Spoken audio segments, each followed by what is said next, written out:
एक बार की बात है। एक शहर में 3 लोगों का छोटा सा परिवार खुशहाली पूर्वक रहता था, जिसमें राहुल और उसका बड़ा भाई राजेंद्र और उसकी पत्नी सीमा रहते थे। एक दिन सीमा का बदन बुखार से तप रहा था। ऊपर से रसोई की जिम्मेदारी किसी तरह सब्जी चलाई जा रही थी। तभी उसका देवर वहां पानी पीने आया। उसने सीमा के हाव भाव देखे तो उसके माथे पर हाथ रखा और बोला, भाभी आपको तो तेज बुखार है। हाँ, सीमा ने कमजोर आवाज में कहा। सुबह कुछ नहीं था, दोपहर से अचानक हो गया। भैया को बताया? नहीं, वो तो परसों आने ही वाले हैं। वैसे भी बेकार में परेशान होंगे। आज तो रात हो ही गई है, बस कल की बात है। अरे लेकिन राहुल की फिक्र कम नहीं हुई थी, मगर सीमा ने उसे दिलासा दिलाते हुए कहा, कोई बात नहीं, मामूली बुखार ही तो है, तुम जाकर पढ़ाई करो। खाना बनाते ही मैं तुम्हें बुला दूंगी। खाना बनते ही बुला लूंगी। सीमा की नकल उतारकर चिढ़ाते हुए राहुल ने उसके हाथ से बेलन छीना और बोला, लाइए मैं बना देता हूँ, आप जाकर आराम कीजिए। ना, लेट गई तो और बीमार हो जाऊंगी। सीमा बैठने वालों में से नहीं थी। वह बोली, हम दोनों मिलकर बना लेते हैं। और वे दोनों मिलकर खाना बनाने लगी। सीमा का पति राजेंद्र कंपनी के किसी काम से 3 दिनों के लिए बाहर गया हुआ था। वह कर्मचारी तो कोई बड़ा नहीं था, लेकिन बॉस का भरोसेमंद था, तो किसी भी काम के लिए वे उसे ही भेजते थे। सीमा का 21 साल का देवर राहुल प्रतियोगी परीक्षाओं की तैयारी कर रहा था। राजेंद्र जैसा प्यार करने वाला पति पाकर सीमा भी बहुत खुश थी। कुछ पति की तनख्वाह और वह खुद स्कूल में पढ़ाती, दोनों से मिलाकर घर का खर्चा अच्छे से निकल आता। सास ससुर गांव में रहते थे। देवर राहुल अपनी पढ़ाई के चलते उनके साथ ही रहता था। जिंदगी में जो भी कमी थी तो बस यही कि शादीशुदा जीवन में 10 सालों के बाद उनकी कोई औलाद नहीं थी। अब सीमा 35 साल की हो चुकी थी। अपनी हम उम्र के टीचरों को उनके साथ बच्चों को देखती तो ना चाहते हुए भी उसे रोना ही आ जाता था। वह अपनी डायरी के पन्ने इसी पीड़ा से रंगती जाती थी। रोटियां बन चुकी थी। राहुल ने उसे कुर्सी पर बैठने को बोला और सामान समेटने लगा। सीमा ने सिर पीछे की ओर टिकाया और आंखें बंद कर ली। वातावरण एकदम शांत था। तभी वहां वही तूफान फिर से गरजने लगा, जिसका शोर सीमा आज तक भाप नहीं पाई थी। राहुल की गर्दन धीरे से सीमा की ओर घूम चुकी थी। वह कनखियों से सीमा के शरीर को देखे जा रहा था। सीमा की सांसों के साथ जैसे उसका सीना ऊपर नीचे होता जाता, वैसे राहुल के अंदर शैतान जागता जा रहा था। हो गया सब काम। बर्तनों की आवाज बंद जानकर सीमा ने अचानक पूछते हुए अपनी आंखें खोल ली। राहुल हक्का बक्का रह गया और बोला, हाँ भाभी, बस हो ही गया। कहकर राहुल ने जल्दी जल्दी बाकी काम समेटने लगा और खाने की चीजों को उठाकर मेज पर ले आया। सीमा ने मुश्किल से 2 रोटियां खाई, वह भी राहुल की जिद पर। वह जबरदस्ती सब्जी उसकी प्लेट में डाल दे रहा था।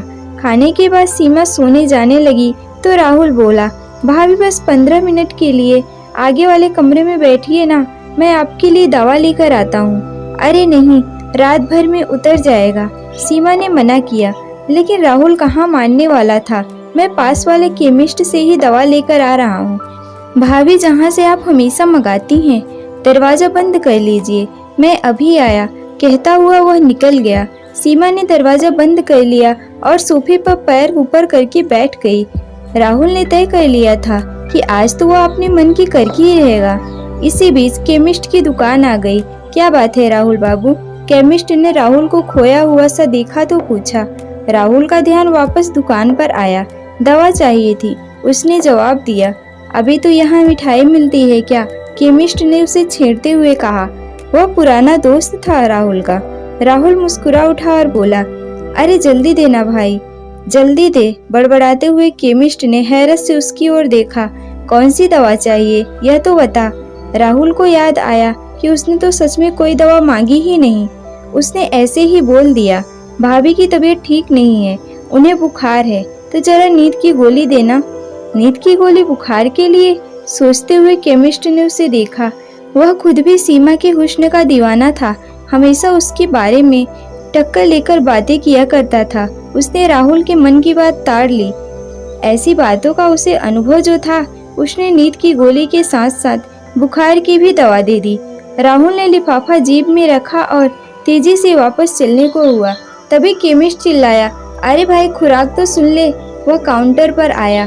केमिस्ट ने उसे डोज बताई और आंख मारते हुए बोला, यह नींद वाली गोली 1 से ज्यादा मत देना, टाइट चीज है। अभी क्या बकवास कर रहा है? राहुल के मन का डर उसकी जुबान से बोल पड़ा। उसकी तो चोर की दाढ़ी में तिनका वाली हालत हो गई। वह जाने लगा। केमिस्ट पीछे से कह रहा था, अगली बार हमको भी याद रखना। राहुल उसको अनसुना करता हुआ आगे बढ़ गया। घर लौटने पर डोरबेल बजाते ही सीमा ने दरवाजा खोला। भाभी आइए, अंदर चलिए, राहुल ने अपने माथे से पसीना पोंछते हुए कहा। सीमा अपने कमरे में आकर लेट गई। राहुल ने उसे बुखार की दवा दी। सीमा दवा लेकर सोने के लिए लेटने लगी तो राहुल ने उसे रोका। भाभी अभी एक दवा बाकी है। कितनी सारी ले आए हैं भैया? सीमा ने थकी आवाज में बोला और बाम लेकर माथे पर लगाने लगी।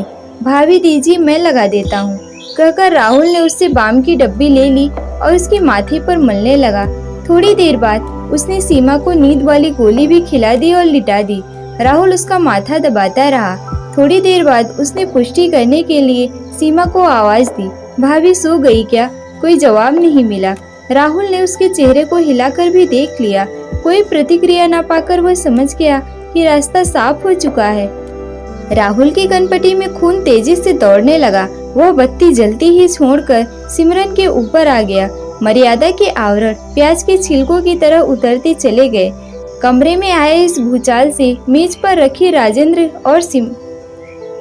और सीमा की तस्वीर गिरकर टूट गई। सब कुछ शांत होने पर राहुल थककर चूर होकर सीमा के बगल में लेट गया।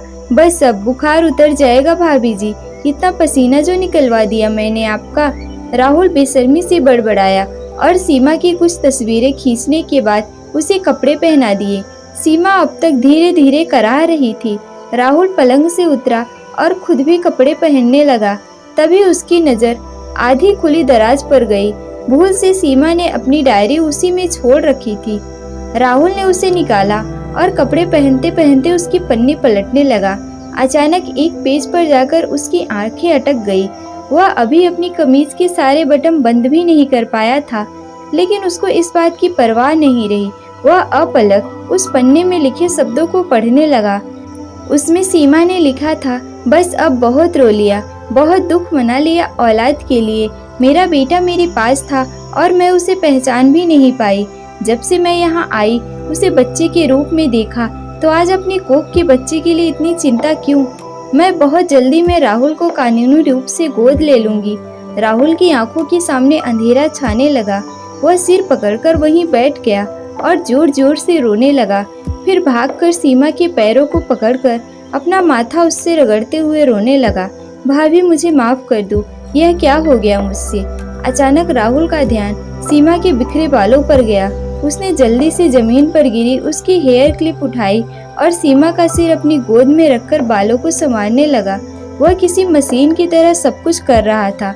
हेयर क्लिप अच्छे से उसके बालों में लगाकर राहुल उठा और घर से बाहर निकल गया। अगली सुबह तकरीबन 8 बजे सीमा की आंखें खुली। उसका सिर अभी तक भारी था। घर में काफी भीड़ लग चुकी थी। एक आदमी ने आखिरकार बोल ही दिया, देवर भाभी के रिश्ते पर भरोसा करना ही पागलपन है। सीमा के सिर में जैसे करंट लगा। वह सवालिया नजरों से उसे देखने लगी। तभी इलाके के पुलिस इंस्पेक्टर ने प्रवेश किया और बताया, आपके देवर राहुल की लाश पास वाली नदी से मिली है। उसने रात को खुदकुशी कर ली। सीमा का कलेजा मुंह को आने लगा। वह हड़बड़ाकर पलंग से उठी, लेकिन लड़खड़ाकर गिर गई। एक महिला सिपाही ने राहुल के मोबाइल में कैद सीमा की कल वाली तस्वीरें उसे दिखाई और कड़क कर पूछा, कल रात ऐसा क्या कह दिया लड़के से जो उसने अपनी जान दे दी? तस्वीरें देखकर सीमा हैरान रह गई। अपनी शारीरिक हालत से उसे ऐसी ही किसी घटना का शक तो हो रहा था, लेकिन दिल अभी तक मानने को तैयार नहीं था। वह फूट फूट कर रोने लगी। इंस्पेक्टर ने उस महिला सिपाही को अभी कुछ ना पूछने का इशारा किया और बाकी औपचारिकताएं पूरी कर वहां से चला गया। धीरे धीरे औरतों की भीड़ भी छटती गई।